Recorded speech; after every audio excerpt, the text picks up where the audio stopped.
Antes de proceder al periodo siguiente, quisiera hacer algunas pocas observaciones a modo de aplicación sobre lo dicho en este 1. De lo dicho, podemos arguir con fuerza que Jesús de Nazaret es en verdad el Hijo de Dios y el Salvador del mundo, y que la cristiana es la religión verdadera, visto que Cristo es la persona misma tan evidentemente señalada en todas las grandes dispensaciones de la divina providencia desde la caída del hombre, y tan indudablemente predicha de edad en tantas ocasiones y sombreada en tan vasta variedad de tipos y figuras. Si consideramos seriamente el curso de las cosas desde el principio, y observamos los movimientos de todas las grandes ruedas de la providencia, discerniremos que todas tienden hacia aquí. Son todas como otras tantas líneas cuyo curso, si se observa y se sigue con exactitud, se hallará que concurren en este centro. Es tan claro en muchas cosas que negarlo arguiría estupidez. Esta persona enviada de Dios vino al mundo con su comisión y autoridad para hacer su obra y declarar su mente, el gobernador del mundo, en todas sus grandes obras hacia judíos y gentiles, hasta el tiempo del nacimiento de Cristo lo ha declarado. Es verdad llana y evidente que aquel que nació en Belén, que moró en Nazaret y Capernaum, y que fue crucificado fuera de las puertas de Jerusalén, tiene que ser el gran Mesías. Bienaventurados todos los que creen en él y lo confiesan, y miserables todos los que lo niegan. Esto muestra la sinrazón de los deístas, que niegan la religión revelada, y de los judíos, que niegan que este Jesús sea el Mesías predicho y prometido a sus padres. Y si alguno objetase que acaso algunos hombres astutos urdieron esta historia y estas profecías a propósito para probar que él es el Mesías, puede replicarse: ¿cómo pudo tal cosa ser urdida por hombres astutos para señalar a Jesucristo, mucho antes de que naciese? ¿Cómo podían saber que tal persona habría de nacer? ¿Y cómo podía su sutileza ayudarles a prever y señalar un acontecimiento que había de suceder muchas edades después? Porque no hay hecho más evidente que el de que los judíos tenían aquellos escritos mucho antes de nacer Cristo, como los tienen todavía en gran veneración en todas sus dispersiones por el mundo. Nunca hubieran recibido de los cristianos semejante invención para probar que Jesús es el Mesías, a quien ellos siempre negaron, y mucho menos se les hubiera hecho creer que siempre tuvieron estos libros en sus manos, si hubieran sido una impostura. 2. Lo dicho ofrece un fuerte argumento en favor de la autoridad divina de los libros del Antiguo Testamento por la admirable armonía con que todos señalan a una misma cosa, porque por lo dicho puede verse como todas las partes del Antiguo Testamento, aunque escritas por tan diversos escritores y en edades tan distantes, armonizan unas con otras. Todas concuerdan en uno y concurren en el mismo acontecimiento, el cual era imposible que ninguno de ellos conociera de antemano, sino por revelación divina. Ahora bien, si el Antiguo Testamento no fue inspirado por Dios, ¿qué cuenta puede darse de tal concordancia? Porque si estos libros fueron escritos sin dirección divina alguna, ninguno de estos escritores sabía que habría de venir al mundo una persona como Jesucristo. Su venida no era sino mera ficción de su propio cerebro. Y siendo así, ¿cómo sucedió que esta imaginación suya, que predijeron sin fundamento alguno para su predicción, se cumplió exactamente? Y sobre todo, ¿cómo vinieron todos a concordar en ella, señalando todos exactamente a la misma cosa, viviendo tantos cientos de años distantes unos de otros? Este admirable consentimiento y concordancia en un acontecimiento futuro es, por tanto, evidencia clara y cierta de la autoridad divina de aquellos escritos. 3. De aquí podemos aprender cuán débil e ignorante es la objeción contra que el Antiguo Testamento sea la palabra de Dios por consistir en tan gran parte en historias guerreras y transacciones civiles. Aquí, dicen algunos, tenemos historias de sus reyes y gobernantes, de sus guerras con las naciones vecinas, y de los cambios sucedidos en su estado y gobierno. Pero también otras naciones solían guardar historias de sus asuntos públicos, igual que los judíos.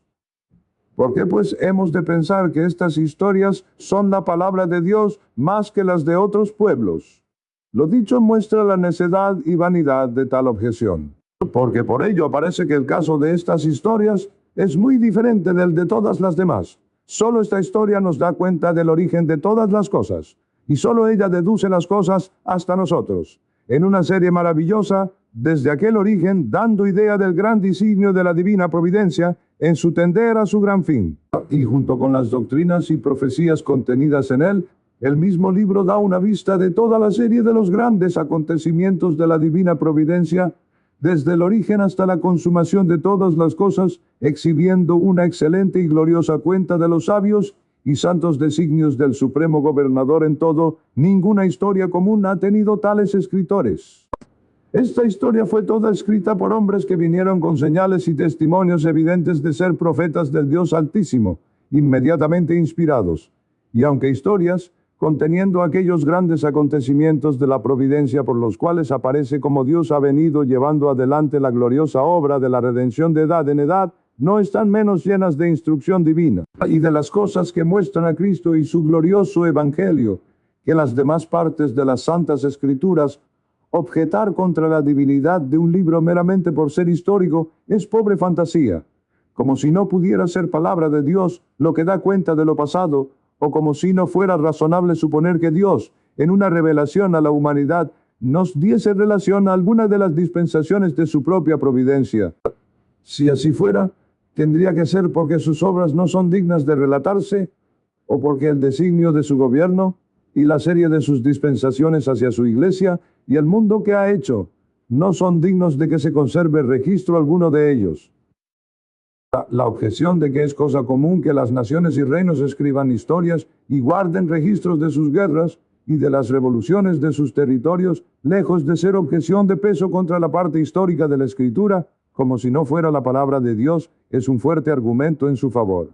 Porque si la luz de la naturaleza enseña a todas las naciones civilizadas a guardar registros de los acontecimientos de su gobierno y de la serie de sus administraciones y a publicar historias para información de otros, ¿cuánto más podemos esperar que Dios diese al mundo un registro de las dispensaciones de su gobierno, que sin duda es infinitamente más digno de una historia para nuestra información?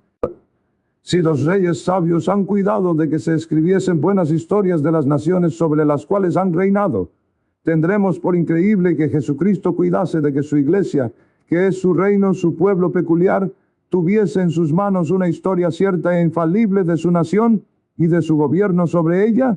Pero sin la historia del Antiguo Testamento, cuán lastimosamente ignorantes seríamos de muchas cosas que la iglesia de Dios necesita saber. Cuán ignorantes del trato de Dios con la humanidad y con su iglesia desde el principio, de la creación del mundo, de la caída del hombre y del nacimiento y progreso de las dispensaciones de gracia hacia la humanidad caída. Nada sabríamos de cómo Dios estableció al principio una iglesia en el mundo y cómo fue preservada. ¿De qué manera la gobernó desde el principio?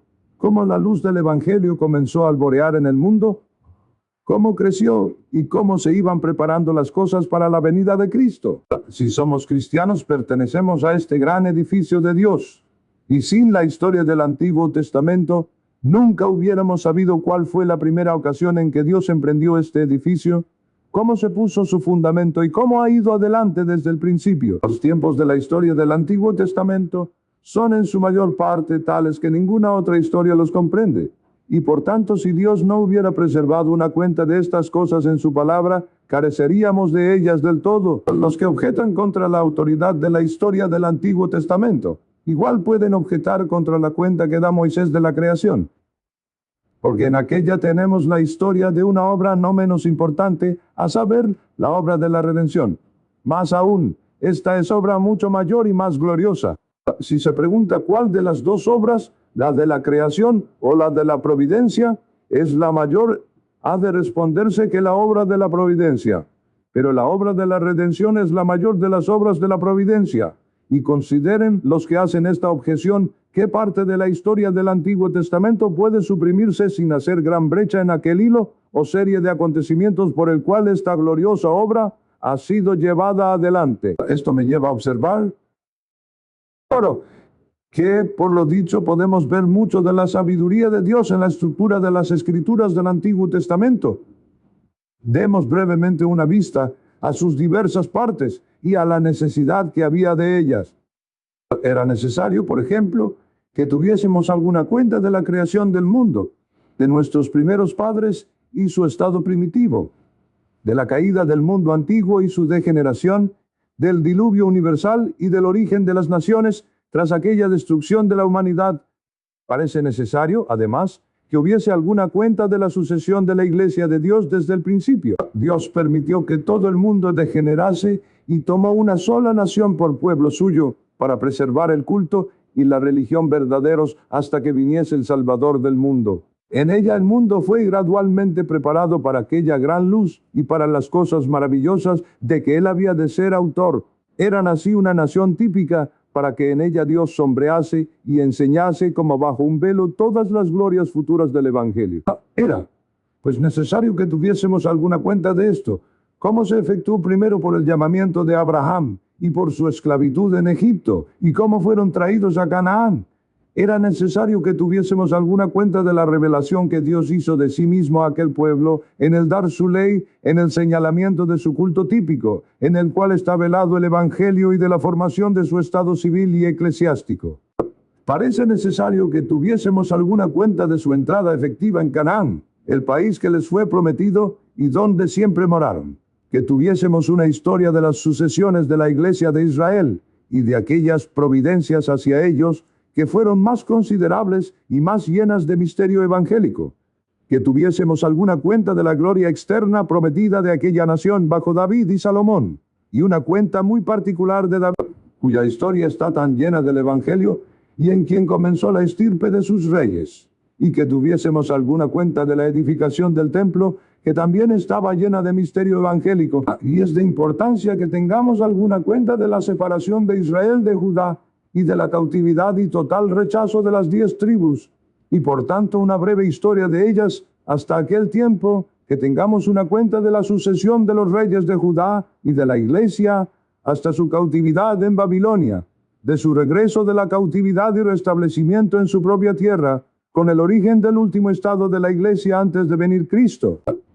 Una pequeña consideración convencerá a cualquiera de que todas estas cosas eran necesarias y de que ninguna de ellas podía suprimirse, y en general, de que era necesario que tuviésemos una historia de la iglesia de Dios hasta los tiempos alcanzados por las historias humanas. Era importante que tuviésemos una historia inspirada de aquellos tiempos de la iglesia judía en que existió un trato más extraordinario entre Dios y ellos, cuando Él solía morar entre ellos como visiblemente, revelándose por la Shekinah, por el Urim y Tumim y por la profecía, y ordenando así más inmediatamente sus asuntos. Y era necesario que tuviésemos en profecía alguna cuenta de las grandes dispensaciones de Dios después de acabada la historia inspirada, para lo cual convenía que fuese levantado un número de profetas que predijesen la venida del Hijo de Dios y la naturaleza y gloria de su reino, como otros tantos heraldos que le abriesen camino y que sus profecías permaneciesen en la iglesia.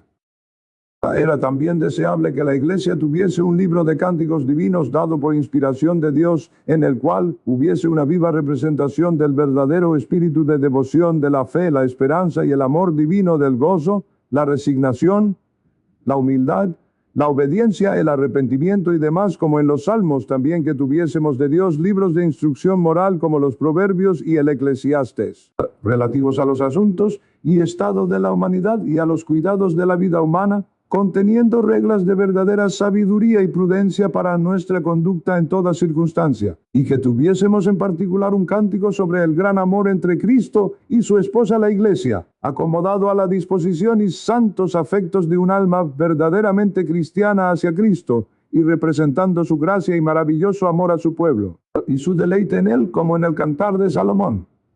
Es importante que tengamos un libro que nos enseñe a conducirnos en la aflicción, viendo que la iglesia de Dios está aquí en estado militante y que el pueblo de Dios entra en el reino de los cielos por muchas tribulaciones. La iglesia está largo tiempo en angustia, encuentra pruebas de fuego y padecimientos extremos antes de su tiempo de paz y descanso en las últimas edades del mundo. Por siempre duele el probablemente dado primero a la iglesia en Egipto bajo sus aflicciones allí, y el apóstol lo usa para consolar a los cristianos bajo las persecuciones.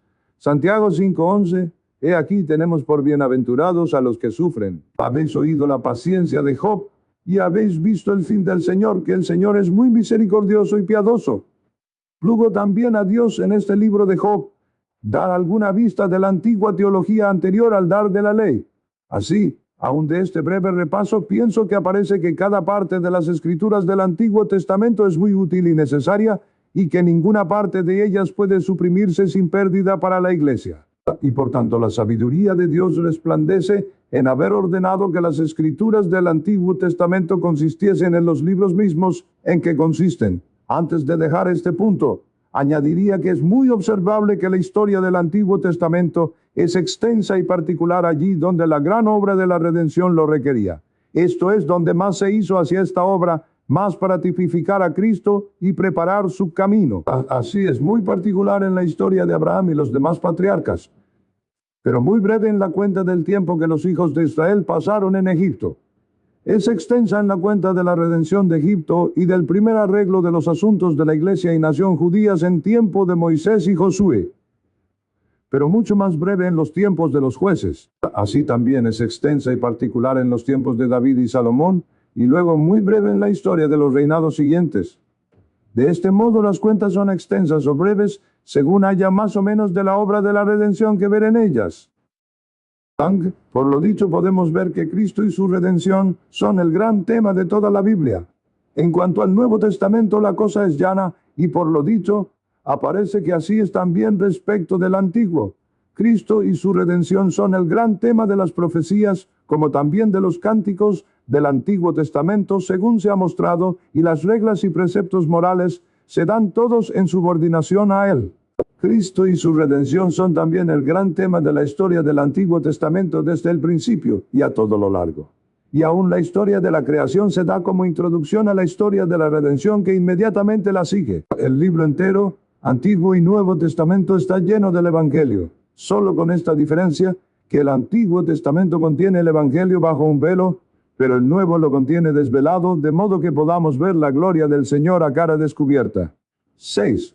Por lo dicho podemos ver la utilidad y excelencia del Antiguo Testamento. Algunos están prontos a mirarlo como caducado y como si nosotros en estos días del Evangelio tuviésemos poco que ver con él. Pero este es un error muy grande que nace de no observar la naturaleza y designio del Antiguo Testamento, el cual, si se observara, aparecería lleno del Evangelio de Cristo y de manera excelente ilustraría y confirmaría las gloriosas doctrinas y promesas del Nuevo Testamento. Aquellas partes del Antiguo Testamento que comúnmente se miran como las que contienen menos instrucción divina son minas y tesoros de conocimiento evangélico. Y la razón de que se piense que contienen tan poco es que las personas las leen solo superficialmente. Los tesoros escondidos debajo no se observan. Miran solo la superficie del terreno y de pronto sentencian que allí no hay nada, pero nunca acaban en la mina. Si lo hicieran, la hallarían ricamente provista de lo que vale más que la plata y el oro, y serían abundantemente recompensados de su trabajo. Lo dicho puede mostrarnos qué precioso tesoro ha puesto Dios en nuestras manos al darnos la Biblia. Qué poco consideran los más qué privilegio gozan en la posesión de ese libro santo que tienen en sus manos y con el cual pueden conversar cuando les plazca.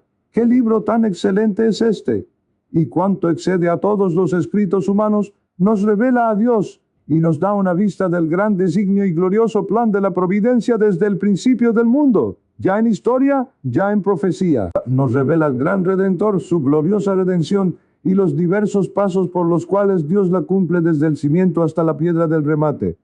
Apreciaremos una historia que nos da clara cuenta de algún gran príncipe terrenal o poderoso guerrero, de un Alejandro, un César o un Marlborough, y no apreciaremos la historia que Dios nos da del glorioso reino de su Hijo Jesucristo, el príncipe y salvador, y de las grandes transacciones de ese Rey de Reyes y Señor de los ejércitos, el Señor poderoso en batalla y de lo que ha obrado para la redención de su pueblo escogido.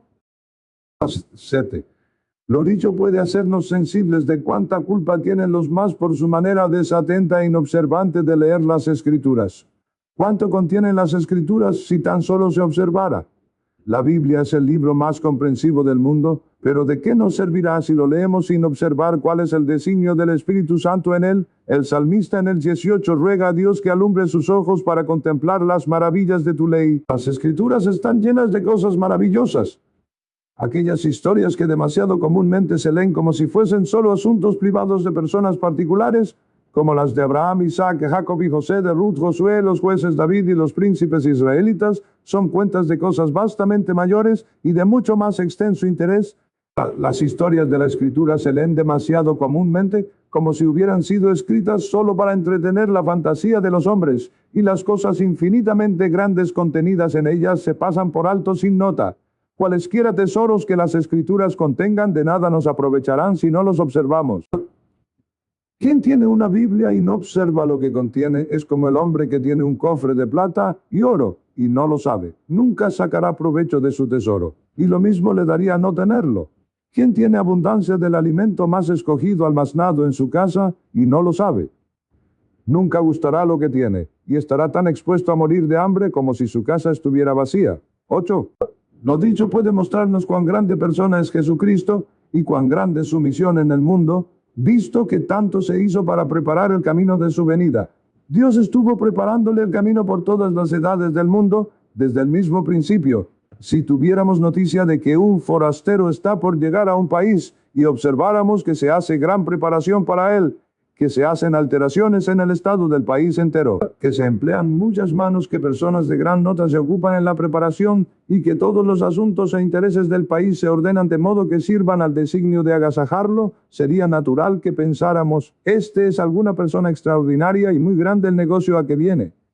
Tan grande persona, pues ha de ser aquel para cuya venida el gran Dios del cielo y de la tierra, y gobernador de todas las cosas, empleó 4000 años en preparar el camino. Poco después de creado el mundo, y de edad en edad, ha estado haciendo grandes cosas, trayendo a cumplimiento poderosos acontecimientos, obrando a menudo el mundo en orden a ello. Ha hecho que todo en el estado de la humanidad y todas las revoluciones y cambios del mundo habitable, de generación en generación, sirviesen a este gran designio. Ciertamente esta ha de ser una persona grande y extraordinaria, y grande en verdad la obra para la cual vino. Leemos en Mateo 21, versículos 8 al 10, que cuando Cristo entraba en Jerusalén y las multitudes corrían delante de él, habiendo cortado ramas de palmas y tendídolas en el camino, y otros tendían sus mantos por el camino, clamando Hosana al Hijo de David, toda la ciudad se conmovió diciendo, ¿quién es este? Se preguntaban con asombro quién sería aquella persona extraordinaria para quien se hacía tal preparación. Pero si consideramos qué grandes cosas se hicieron en todas las edades para preparar el camino a la venida de Cristo, y cómo el mundo fue tantas veces trastornado para ello, mucho más podemos clamar, ¿quién es este?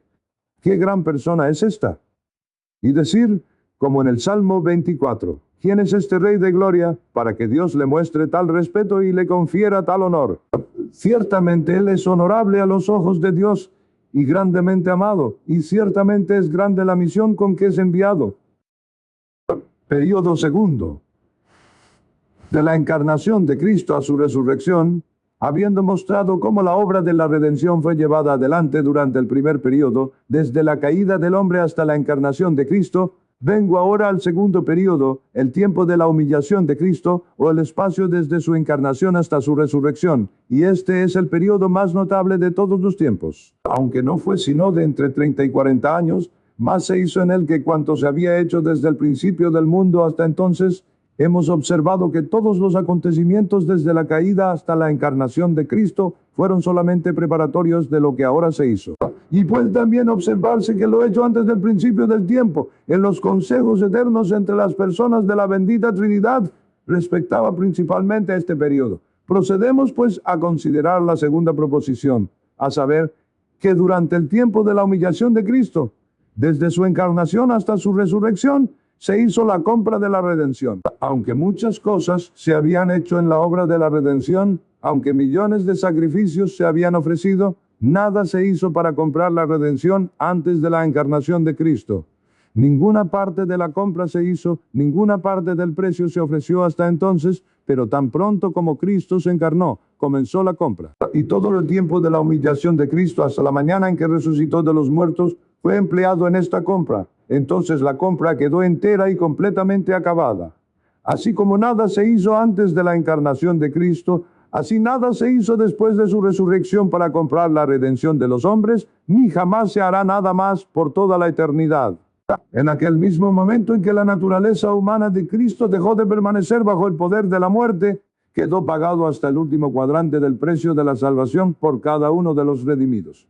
Pero para la consideración más ordenada y regular de las grandes cosas hechas por nuestro Redentor para comprarnos la redención, hablaré de su encarnación, por la cual se capacitó para su compra y de la compra misma.